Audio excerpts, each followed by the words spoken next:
Gagawa na naman tayo ng series bulb or protection para sa mga driver unit natin. Sa mga problema ng mga tweeter nila na laging nasusunugan, ito yung sagot. Yan. Series bulb. Bali, order ito sa atin ng tropa natin na taga Catanduanes. Okay, yung may-ari ng live na 1000.2, and then nagpagawa na rin siya ng bulb. Okay? Maraming salamat, bossing, sa pagkakatiwala ng amplifier, and then sa pagbagawa ng itong series bulb. Bali, 4 yung in-order sa atin. Bali, ginawa ko na yung 3. Yan, para mas mabilis yung video natin. Okay? Ito magiging klabasan niya. Ngayon, yung proseso na lang yung pagkagawa yung ibibigay natin. Sa mga nanonood na, yung kabisado na yung itong proseso natin, okay na kahit skip nyo na lang yung video natin, okay na yun. Para sa mga hindi pa nakapanood na ngayon pa lang makapagpanood, okay, para sa inyo to. Marami kasing nagtatanong boss, para saan yan? Para saan gagamitin yan? Pwede ba yan sa speaker?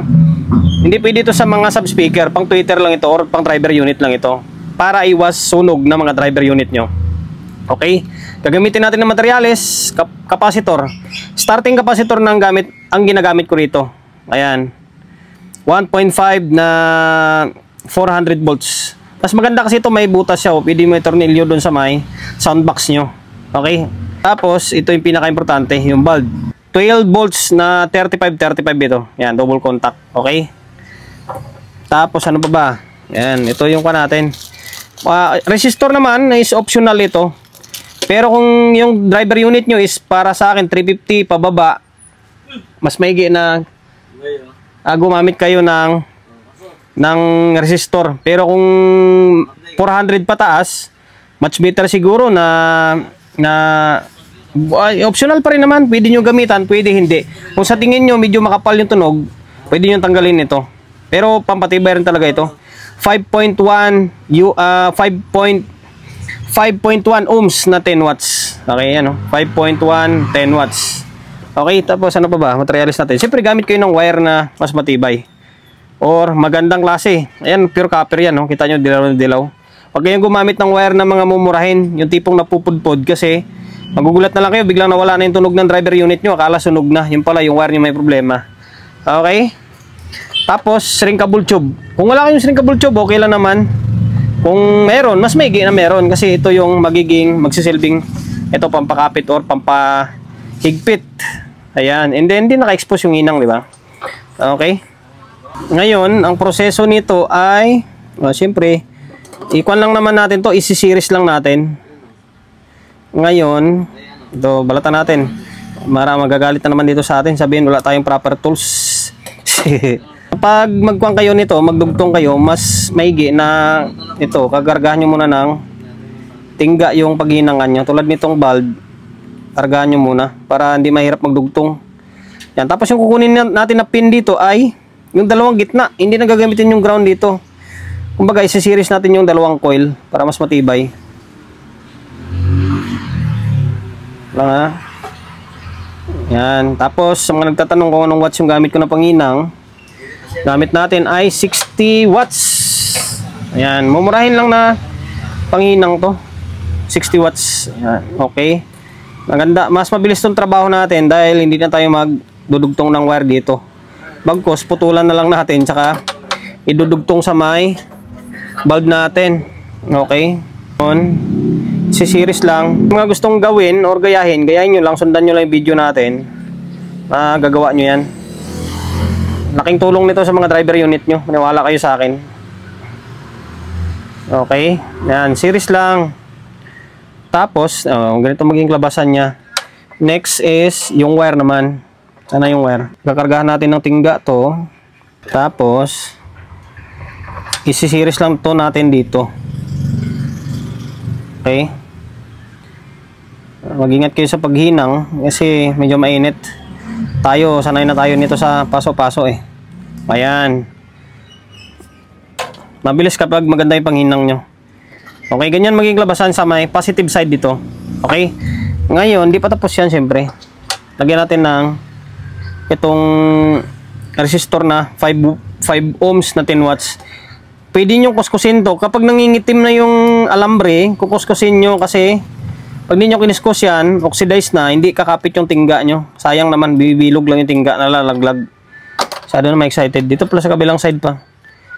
Putulan natin to. Putulin natin yung mga naka-exist na wire kasi pangit tingnan. Sagwa tingnan. Ganda yung malinis tingnan. Number 16 to eh. Gamit ko, medyo makapal pero mas maganda, mas matibay. Okay, tapos gamit tayo ng tube. Kaya may tube para hindi naka-expose yung hinang. Pwede naman kung wala kayong tube, eh, ano magagawa niyo? Kung ano magagawa natin kung wala kayong tube, di ba? Yan. Yan, ininang ko na lang para iwas hatak-hatak. Okay, sabay. O, pasukin ng tube. O, ayan. Sabay, hinangin nyo. Hinangin nyo ito.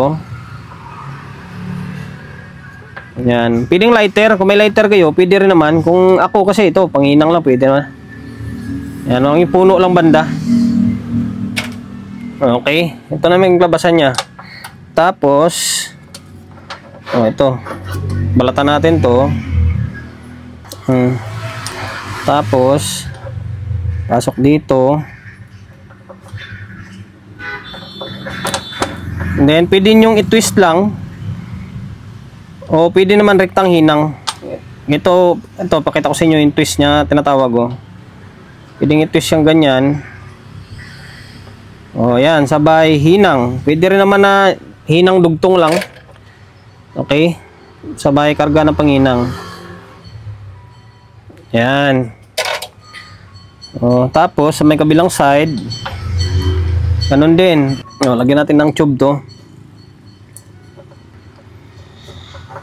Yan. Tapos, sukatin natin yung tipong wala siyang exist para mas maganda tingnan. Okay. Okay. Hinang.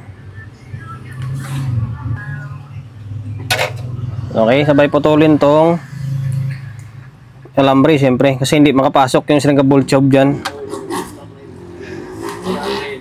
Okay, putulin natin to.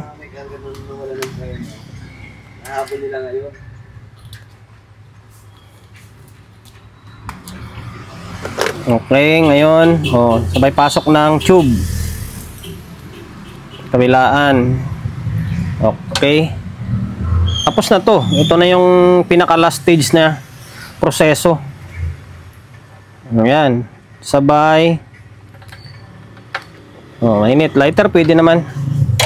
Okay na. Tapos na to. Ito magiging labasan niya. Ito, bali apat na ito. Ayan. Meron pa tayong susunod dito, taga antipolo naman ulit.